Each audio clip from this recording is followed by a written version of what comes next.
வணக்கம். நம்ம இன்னைக்கு பார்க்க போறது ஒரு முக்கியமான விஷயம். முழங்கால்ல மிக பொதுவாக ஏற்படக்கூடிய ஒரு காயத்தை பத்தி தான் நம்ம இன்னைக்கு பார்க்க போறோம். அதுதான் ஏசிஎல் இன்ஜுரி. முதல்ல நம்ம முட்டியை சுத்தி என்னென்ன ஜவ்வுகள் இருக்கு அப்படின்னு பாத்துடலாம். இந்த படத்தை பாத்தீங்கன்னா உங்களுக்கு புரியும். இதுதான் நம்மளுடைய முட்டி பகுதி. மேல இருக்கிற அந்த எலும்புக்கு பேரு ஃபீமர் அண்ட் கீழே இருக்கிற எலும்புக்கு பேரு டிபியா. இதுக்கு நடுவுல இருக்கிற அந்த பகுதி தான் நம்மளுடைய முட்டி பகுதி. இதுல வெள்ளை கலர்ல இருக்கிறது தான் நம்மளுடைய லிகமெண்ட்ஸ் அண்ட் ஜவ்வுகள் அப்படின்னு சொல்லுவோம். அந்த முட்டியை சுத்தி இருக்கிற லிகமெண்ட்ஸ். இதுல மோஸ்ட் இம்பார்ட்டன்ட் லிகமெண்ட்ஸ் எது அப்படின்னு பாத்தீங்கன்னா இந்த முட்டி பகுதிக்கு நடுவுல சென்டர்ல உள்ள இருக்கிற இந்த எக்ஸ் வடிவத்துல இருக்கிற இந்த லிகமெண்ட்ஸ் தான் anterior cruciate ligament and posterior cruciate ligament. இதுல பாத்தீங்கன்னா ஆன்டீரியர் குரூஷியேட் லிகமெண்ட் தான் மோஸ்ட் காமனா இன்ஜர் ஆகிறது. இந்த லிகமெண்ட்ஸ் நம்மளுடைய முட்டிக்கு ஒரு ஸ்டெபிலிட்டியை கொடுத்து கீழே இருக்கிற டிபியா முன்னோட்டியோ இல்ல பின்னோட்டியோ நகராமல் நம்மளுடைய முட்டி பகுதியை பாதுகாக்கிறது. அடுத்ததா இந்த ஏசியல் காயம் எப்படி ஏற்படுது அப்படின்னு பாத்துடலாம். பெரும்பாலான நேரங்களில் இந்த ஏசியல் டியர் யாருக்கு வருதுன்னு கேட்டீங்கன்னா விளையாட்டு வீரர்களுக்கு தான் வருது. விளையாட்டு வீரர்கள் ஜம்ப் பண்ணி லேண்ட் ஆகும் போதோ இல்ல முட்டியை மடக்கி அவங்களுடைய முட்டி ட்விஸ்ட் ஆகும் போதோ இந்த மாதிரிப்பட்ட ஏசியல் காயங்கள் வர்றதுக்கான வாய்ப்புகள் ரொம்ப அதிகம். சில நேரங்களில் முட்டியோட வெளிப்புறத்தில் டைரக்ட் ஹிட் அடித்தாலும் இந்த மாதிரிப்பட்ட காயங்கள் ஏற்படலாம்.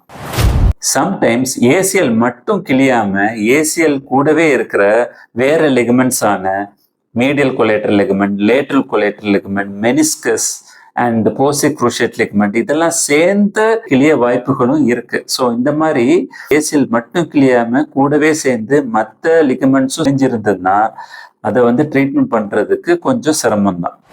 எந்தெந்த விளையாட்டுகள்ல இந்த ஏசியல் டியர் காமனா காணப்படுது அப்படின்னு கேட்டீங்கன்னா ஃபுட்பால், வாலிபால், பேட்மிண்டன், கபடி இந்த மாதிரிப்பட்ட முட்டியில பைவோட்டிங் மூமெண்ட்ஸ் அதிகமாக இருக்கிற விளையாட்டுகள்ல இந்த ஏசியல் டியர் ஆகிறதுக்கான வாய்ப்புகள் கொஞ்சம் அதிகமாகவே இருக்கு.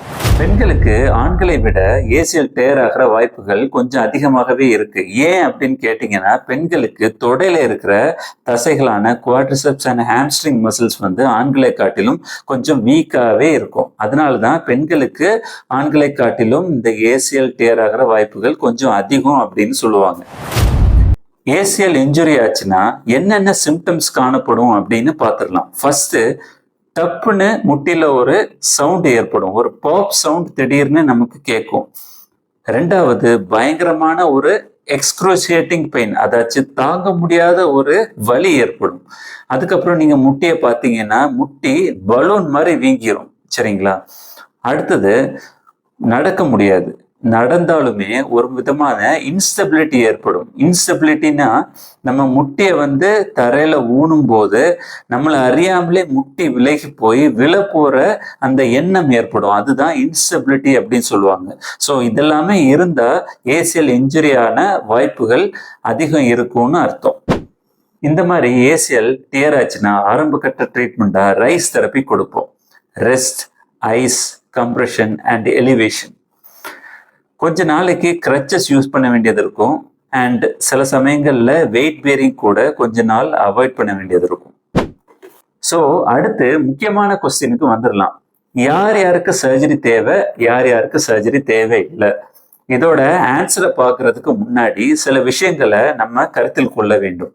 அதாவது ஏசியல் டியர் ஆனவரோட வயது என்ன, அவர் என்ன வேலை பார்க்குறாரு, அவருடைய ஆக்டிவிட்டி லெவல் என்ன, அவர் ஸ்போர்ட்ஸ் விளையாடுறாரா, அவருக்கு நீ இன்ஸ்டபிலிட்டி இருக்கா, அசோசியேட்டட் லிகமெண்ட் இன்ஜுரிஸ் இருக்கா, இதெல்லாமே சேர்ந்து பார்த்து தான் நம்ம ஒரு ஆன்சர் கொடுக்க முடியும். அடுத்தது, யார் யாருக்கு சர்ஜரி இல்லாம ட்ரீட்மெண்ட் பண்ண முடியும் அப்படின்னு பார்த்துடலாம். ஏசியல் டியர்லயே strain, partial tear and full tear அப்படின்னு சொல்லிட்டு இருக்கு. ஸோ ஒரு பேஷண்ட்ஸுக்கு பார்ஷியல் டியர் இருந்தாலோ பிளஸ் அவங்களுக்கு இன்ஸ்டபிலிட்டி எபிசோட்ஸ் இருக்கக்கூடாது. அதே சமயம் அவங்க லோ டிமாண்ட் லைஃப் ஸ்டைல் இல்லைன்னா செடென்ட்ரி லைஃப் ஸ்டைல்ல இருக்கணும். அதாவது ரொம்ப ஸ்ட்ரெயின் பண்ணி வேலை செய்யக்கூடிய ஒரு சூழ்நிலையில அவங்க இருக்கக்கூடாது. ரொம்ப நேரம் நடந்துட்டோ நின்றுட்டோ இருக்கிற வேலைகள்ல அவங்க இருக்கக்கூடாது. அதே சமயம் ஒருத்தருக்கு ஏசியல் இன்ஜுரி அவரு விளையாடுனால வந்திருந்துச்சு அப்படின்னா அந்த ஹை டிமாண்ட் ஸ்போர்ட்டை அவரு விட்டு கொடுக்குற ஒரு ஐடியால இருக்கணும். ஸோ ஸோ இந்த மாதிரிப்பட்ட சூழ்நிலையில நம்ம வந்து சர்ஜரி இல்லாம ட்ரீட்மெண்ட் பண்ணக்கூடிய மற்ற ட்ரீட்மெண்ட்ஸை நம்ம வந்து பார்க்கலாம் என்ன அப்படின்னு சொல்லி. ஸோ இந்த மாதிரி சூழ்நிலையில நம்ம சர்ஜரி பண்ணணும் அப்படின்னு சொல்ற கட்டாயம் இல்லை. ஆப்ரேஷன் இல்லாத ட்ரீட்மெண்ட்ல என்னென்ன பண்ணுவாங்க அப்படின்னு பார்த்துடலாம். ஆப்ரேஷன் கிடையாது அப்படின்னா மெயினா பிசியோதெரப்பி தான். முதல் 3 மாசத்துக்கு பிசியோதெரப்பி செய்து நம்மளுடைய ஃபுல் ரேஞ்ச் ஆஃப் மோஷன் கிடைக்கிற மாதிரி பார்த்துப்பாங்க. ஃபுல் ரேஞ்ச் ஆஃப் மோஷன் அப்படின்னா சப்போஸ் என்னோட இந்த எல்போல அடிபட்டு இருந்துச்சுன்னா என்னால முழுதா அந்த ஃபுல் ரேஞ்ச் ஆஃப் மோஷனை கொடுக்க முடியாது. ஸோ பிசியோதெரப்பி நம்ம செய்வதன் மூலமா என்னால இந்த ஜாயிண்ட்டை வந்து ஃபுல் ரேஞ்ச் ஆஃப் மோஷனுக்கு கொண்டு போக முடியும். அதை தான் அவங்களோட கோலா வச்சுப்பாங்க. அதே சமயம் தொடையில இருக்கிற மசில்ஸோட ஸ்ட்ரென்த்தை வந்து இன்க்ரீஸ் பண்ணக்கூடிய எக்ஸசைஸை உங்களுக்கு சொல்லி தருவாங்க. For example quadriceps and hamstring strengthening exercise உங்களுக்கு சொல்லி தருவாங்க. அதே சமயம் ஹிப் அண்ட் கோர் மசில்ஸ் எக்ஸசைஸும் உங்களுக்கு சொல்லி தருவாங்க.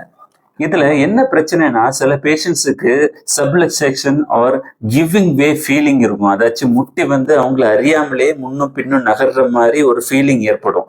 இந்த பிரச்சனை இருந்துச்சு அப்படின்னா வந்து கார்ட்லேஜ் அண்ட் மெனிஸ்கல் டேமேஜ் ஏற்படுற வாய்ப்புகள் இருக்கு. ஸோ பேஷண்ட்ஸுக்கு ஆஸ்டியோஆர்த்ரைட்டிஸ் வர்றதுக்கான வாய்ப்புகளும் ரொம்ப காமன்.